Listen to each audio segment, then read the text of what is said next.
with Las Vegas's own ghost hunters, the elite Vegas Paranormal Society, discovering the unknown. We all know we pass over once we're done living, but sometimes the dead come back a-knocking. I was invited by elite Vegas Paranormal Society to see if I had what it takes to be a ghost hunter. Before we started our investigation, the team gave us a rundown of what we should expect of the paranormal. So since the spirit doesn't have a physical body to move and do whatever it's got to do, it has to draw energy from the atmosphere. The best sensor you have is actually yourself. You're going to sense things, you're going to feel things. You know, when you take and you get that kind of uneasy behind you, like feels like somebody's watching me.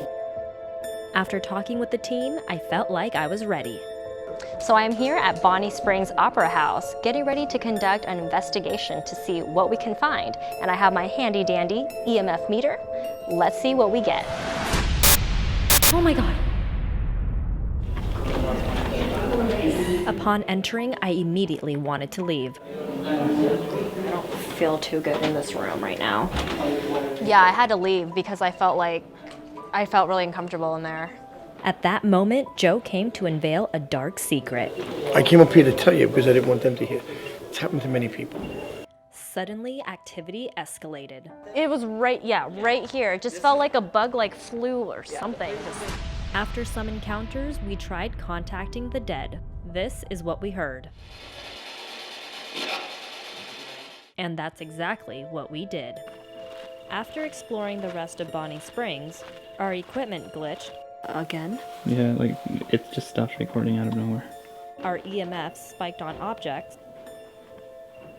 And at the end of our investigation, I concluded that I would leave ghost hunting up to the experts. We are Elite Vegas Paranormal Society. We don't offer proof of an afterlife, just the possibility of one.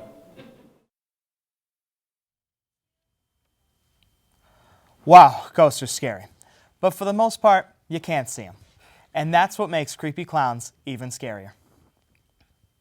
The creepy clown phenomenon sweeping the nation has made its way to Las Vegas, but it's one incident in the Chicago area that has parents worried. In Chicago Heights, security heightened within the school district this week after a threat made from an alleged clown was made on social media. The message was signed with a knife, gun, and bomb emoticons. The district superintendent was not taking the threat lightly, instead calling the police.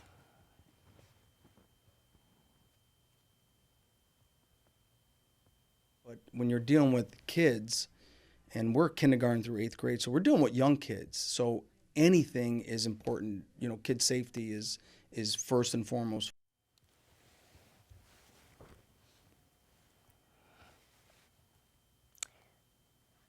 Police say they are working to track down the owner of the social media handle behind the threat.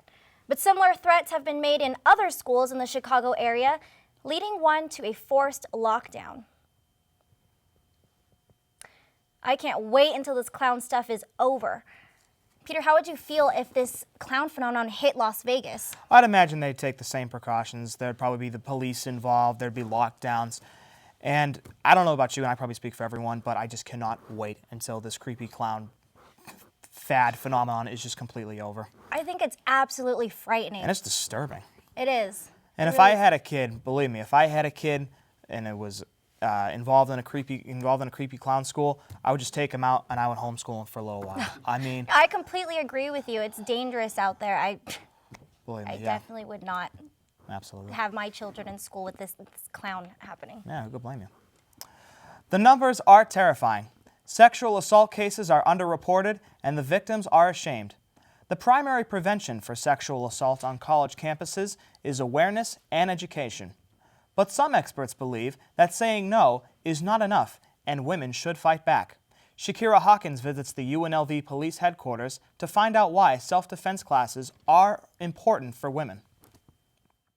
Sexual assault is a rising epidemic on college campuses. 1 in 5 women are sexually assaulted while in college. Vice President Joe Biden and recording artist Lady Gaga came to UNLV this April to address the importance of preventing sexual assault on college campuses for the It's On Us campaign tour. I can't think of a better place to hold a rally for It's On Us Then with the Lady Rebels basketball and volleyball teams here in this. Unfortunately, awareness will not prevent every attacker. UNLV has created other programs like the Girl on Guard self-defense class for the worst case in scenario. They can be, it doesn't matter, they can be 90 years old. A program that's designed for women, by women, to try to assist in the event of a sexual assault, ways to protect yourself. And so I think this class is the best thing that a woman can do for herself. The main takeaway is to go out and look for more training, look for this isn't the end all be all. It's just one little thing in everything that's out there. So. UNLV student Sharina Jeans also thinks that self-defense is the key answer. I feel like it's really important, especially because nowadays they always blame like being raped on the girl or on the woman, and I feel like if they know how to defend themselves, that can prevent a lot of things. The main thing I'm looking forward to this course is being able to save myself and my little sister and my mom in case of a situation when we're out. For more information on how to register for the next self-defense class, you can visit the UNLV website. For Studio G, I am Shakira Hawkins. The next Girls on Guard self-defense class is on October 16th. Ladies, make sure to register before the class is full.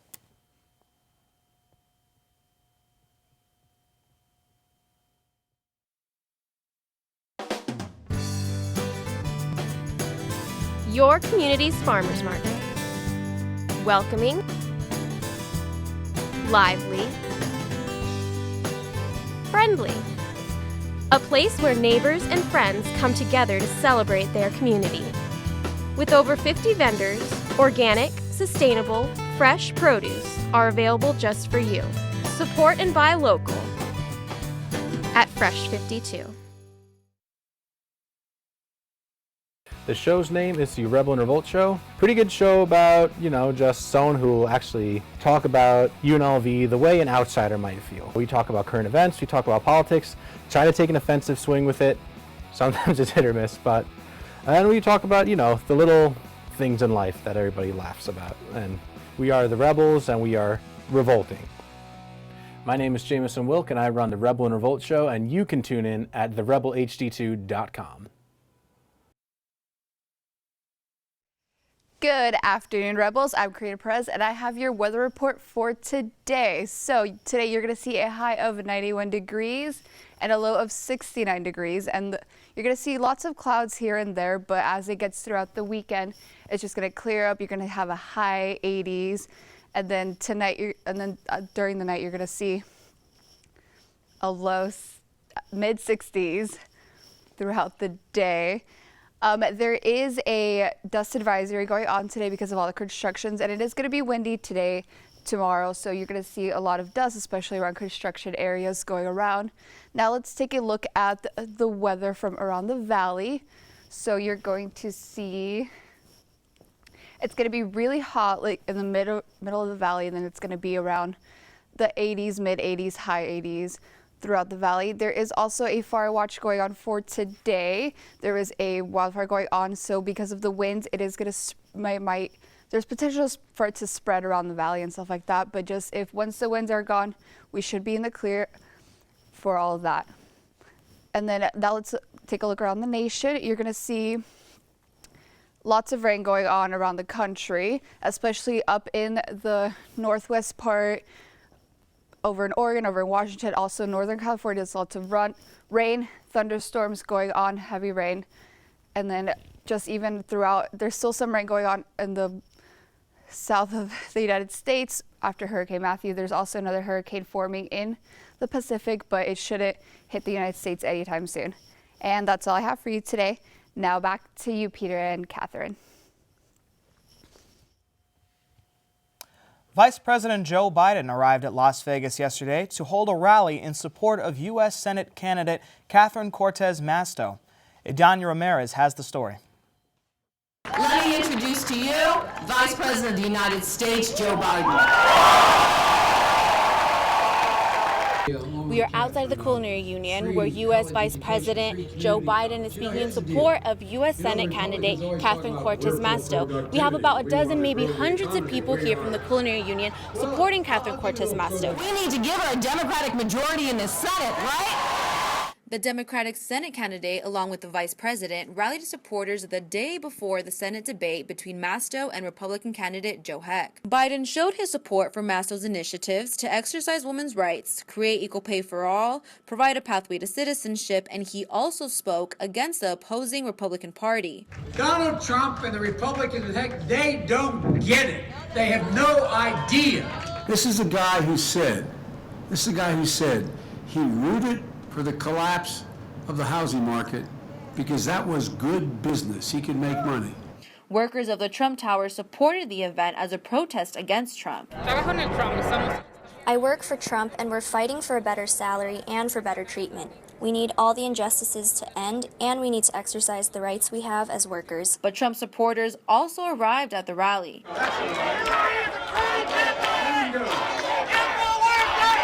Biden continued the event, reiterating the importance of voting as an opportunity to voice your opinion.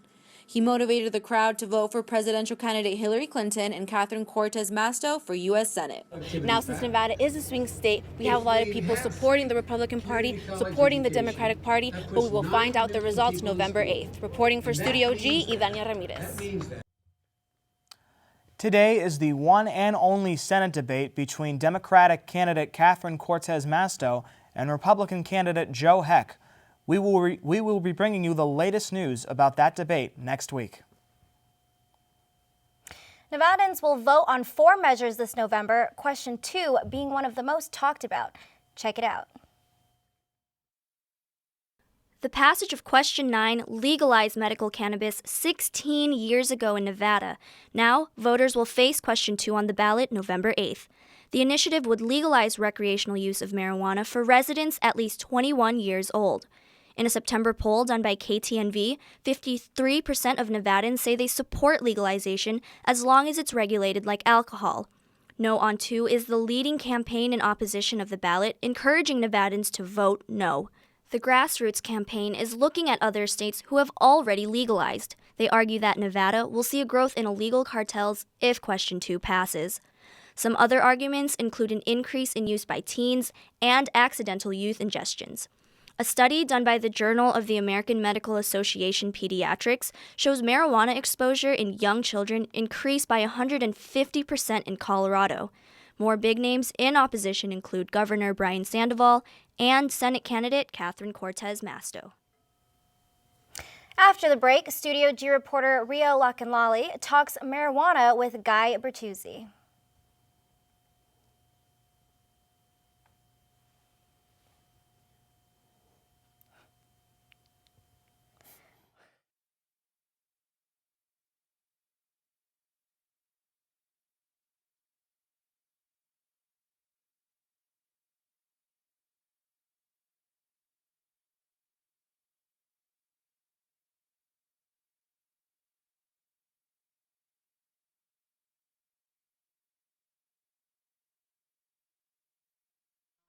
They tend to help students a lot more, so when you do a student internship, it really helps out a lot.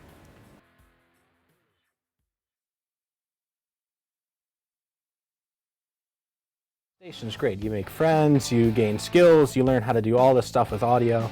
It's a fantastic thing. I can grow with everyone and everybody supports me as well as I can support them. I think it's great. I think it's a blessing to have this kind of equipment from the Green Spun family as well as the state of Nevada. And it's really informative to see, how a radio show really works. Now that I do it, I have friends, I have people that want to hang out, and I get to play music a lot. It's very good too because we have all the top of the line equipment to work with and students here that can help you out. So it's a very, very good way to get involved in radio.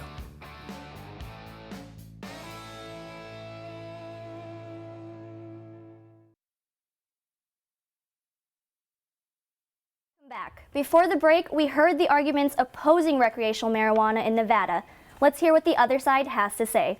With me today is Guy Bertuzzi, publisher of Elevate Nevada, a magazine educating on the benefits of medicinal cannabis. Guy, thank you for being with us today. Thank you for having me. Of course, yes. So we heard some of the arguments opposing marijuana earlier. What are some pros of legalizing recreational use that Nevada can look forward to? There are several pros. A lot of the pros being increased employment opportunities, revenue, generated tax revenue that are coming in. Keeping it away from children, even though the opposition saying it's easier for children to get, currently it's easier to get right now cannabis in a high school than it is to get alcohol. Creating a regulated market really keeps it away from children. It's labeled, it's tested, but one of the most important subjects to us that are important and dear to our heart are the veterans. Currently, veterans are not allowed to use cannabis, even though PTSD that several suffer from Afghanistan or just serving in general, they don't have safe access right now to cannabis because they would lose their VA benefits. Legalizing the adult usage market would really increase their chances of getting cannabis to treat some of their ailments or PTSD specifically without losing their VA benefits. And that's really important for them to have it. Right. So you did mention a boost in the economy. What other ways can we see that? We're projected just in the first year if adult use passes, it's about $60 million in revenue that we're expecting. But the best part of it is 20 million of it is supposed to go towards our education. Our education system, according to the ACTs, we're one of the worst in the country. So any type of money helping it, it's not going to fix the education problem, but it will help it getting 20 million in tax revenue. Right, and I know you've probably heard about Big Pharma and their measures against marijuana. Why do you think they're so worried? Big Pharma's threatened because they're about maintenance and not healing. Everything they give you, they prescribe you, has 3 other prescriptions that need to counter their side effects. Cannabis has been around for centuries upon centuries. Everything we considered witch doctors in the 18 and 1700s that our great-great-grandmothers were fixing and helping and we never understood was primarily cannabis. They were actually creating tinctures as early as the 1500s on record. And mid-1850s, there was Dr. O'Shaughnessy that was utilizing cannabis to study lockjaw and all that. So pharma doesn't make money on that. If you heal or fix, because there's studies of CBD and THC in, currently in Israel right now, which the ironic part is the U.S. has been funding since the 1960s, but we don't recognize it, where it's killing cancer cells or dissipating them completely or shrinking them. So pharma doesn't want to heal. They want to keep people in business. They want to make more money. Right. So do you think recreational use will help the stigma that's surrounding? Yes and no. Yes, if people use it properly, if they don't over abuse it. There is not one physical death that's ever attributed to the overdose of cannabis. So it is safe in that sense. But with it, removing the stigma, a lot of people, just because of the word illegal, they won't touch it. Once it's legal, I think it'll remove the stigma where people understand that it's safer than alcohol and it's better than having a red glass of wine at night for your heart. You know, it's good for you, it relaxes you, and it works as preventative health care. You know, it works almost as a multivitamin. And especially if you're predisposed to Alzheimer's or dementia, it slows down that process. So even the recreational, people will see those benefits. Right, but there are a lot of people who are opposed to blaming decriminalizing marijuana for the increase in crime in Colorado. What do you think about that? Regulation shuts down the cartels. Colorado, a lot of the cartels are moving to tortillas. If you Google cartels and tortillas, you'll see they're shifting their money and their focus to that. It would cut down the crime because how many illegal drug deals have gone on that somebody was murdered?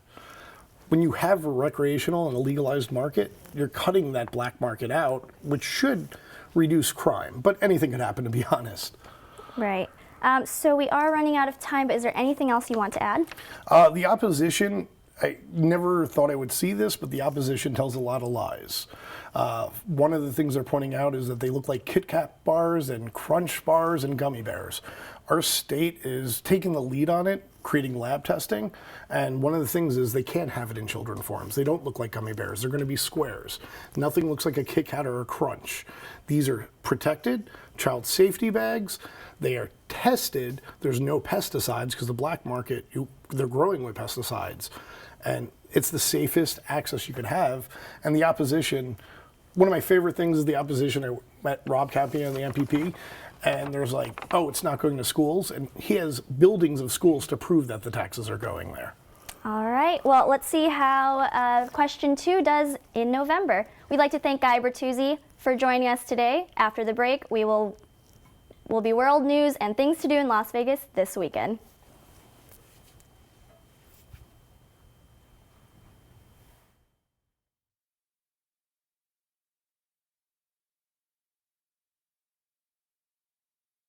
My name is Walter from Deep Thought. My name is Bruce Gill. I'm the host of La Alternativa. Perfect Music Radio with me, Lily. My name is Sam and I host Sunday Evening Jazz. I am Rockin' Gemini. This is Jalen Young on More Than Music Mondays. And listen to us on the Rebel HD2.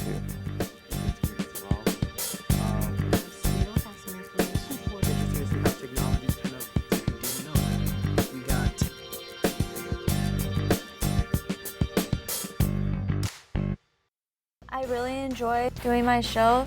I love all types of rock, and that's why I'm doing Rock Through the Decades. We play the 50s all the way to today's rock music or rock bands. I want them to get the appreciation of how much rock has changed over the years and how it's still really great. You can never kill rock. I mean, rock is like the way to be, the way to go. The name of my show is Rock Through the Decades, and I am Rockin' Gemini. You can listen to this on the Rebel HD2 network. There's a lot going on in our great big wonderful world. Unfortunately, not everything is so wonderful. We go to Mary Jane with the latest world news. An Italian mafia boss was found hiding behind kitchen cabinets. Antonio Pelle, also known as Mama, has been on the run since his escape from a hospital bed after his arrest in 2011. He has been hiding in a secret room behind his kitchen cupboard. Italian officials said he is linked to drug trafficking throughout North America. If he is convicted, Pelle can face up to 20 years in prison. Thai King Bhumibol Adulyadej died yesterday morning at the age of 88. This is a result of a severe infection which reduced his kidney function and left fluid in his lungs. King Adulyadej was the world's longest-serving monarch. During his reign, he became a father figure and a rare source of stability in the country. He has held his place on the throne since 1946. Since Columbus Day 2015, 14 communities have motioned to change the name of the holiday. It is possible that Columbus Day may be renamed to Indigenous Peoples Day. The name change will acknowledge that Indigenous peoples and their voices are important in today's conversations. According to Assistant Professor of American Indian Studies, Dr. Leo Kilsback, he adds that one of the biggest misconceptions about Columbus is that he was righteous, the truth, and that was wicked responsible for the rape and murder of innocent Indigenous people. An African-American transgender woman was kicked off a plane yesterday. Amanda Stevens is a freelance journalist from Albany. She was en route to Chicago to cover a League of Legends event. She wore a hat with the logo of Marvel Comics' Black Panther and an A$AP Rocky shirt that included an upside-down American flag. According to Stevens, United Airlines representative raised concerns about her outfit. She was told that the shirt made the pilot uncomfortable and needed to take it off. After boarding, Stevens had a tense exchange with the flight attendant shortly after she was removed from the flight. On a lighter note, a woman appears in Playboy fully clothed and wearing a hijab. Noor Tadori is a Muslim American journalist shown in the October issue. Her appearance has received praise from many, but has provoked many others. The 22-year-old reporter for Newsy wears black jeans, a sneaker jacket, and, of course, a hijab earlier this year. Playboy has undergone drastic changes, the biggest one being the elimination of fully nude photos. A 17-year-old high school senior has chosen to be CoverGirl's first cover boy. James Charles is a male spokesmodel for the cosmetics line, and its 60-year changes appeared with CoverGirl ambassador Katy Perry for his first campaign shoot. Drake breaks American music records with 13 nominations in 1 year. The last record was set at 11 nominations by Michael Jackson in 1984. The 2016 AMAs will air on November 2017. Thanks, Mary Jane. This month is also LGBTQ plus Pride Month. Reporter Jocelyn Luna got to see one of UNLV's favorite events to celebrate Pride Month and talk to students about what LGBTQ Pride means to them. Every October, UNLV celebrates LGBTQ plus Pride Month. Student organizations like SODA, Spectrum, and the Center for Social Justice put on events that celebrate the community in fun and informative ways. But the fan favorite seems to be Spectrum's annual drag show. The show includes performances by students and amateur drag queens, as well as the occasional drag king and professional drag queens alike. I got to ask students what LGBTQ plus Pride meant to them. Really just coming to terms and loving yourself, not really caring what other people think about you. What it means to me is that I can be really comfortable with my gender identity, because before I was really ashamed of it, but ever since I came to this club, I became more accepting of myself. This club has opened up a very large opportunity to come out as whatever you are, and they support it no matter what. So it's a really good environment to be yourself around. Happy Pride Month, UNLV. For Studio G, I'm Jocelyn Luna. Those queens looked amazing. And it's so nice to see UNLV students celebrate this month together and to hear what an impact these events and organizations can have on them. We are officially in the future. Nike is raffling a pair of self-lacing shoes.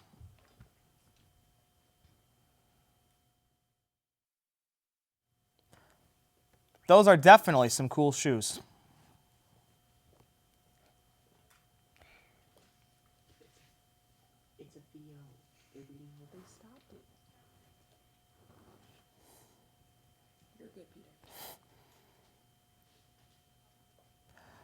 Those are definitely some cool shoes.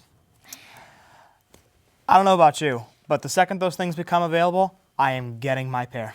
I definitely want a pair of those. They look so, I feel like if I wear them, I'd literally be in the future. Yeah, honestly. And it's Back to the Future 2. I don't know about you. Back to the Future 2 is one of my all-time favorite movies. And it's actually the only movie I can think of. I actually think I like the sequel better than the original. They're amazing. I can't wait to get a pair. Absolutely. And that's all we have for today, Rebels. Don't forget to check us out on social media. We'll see you again next week for another episode of Studio G.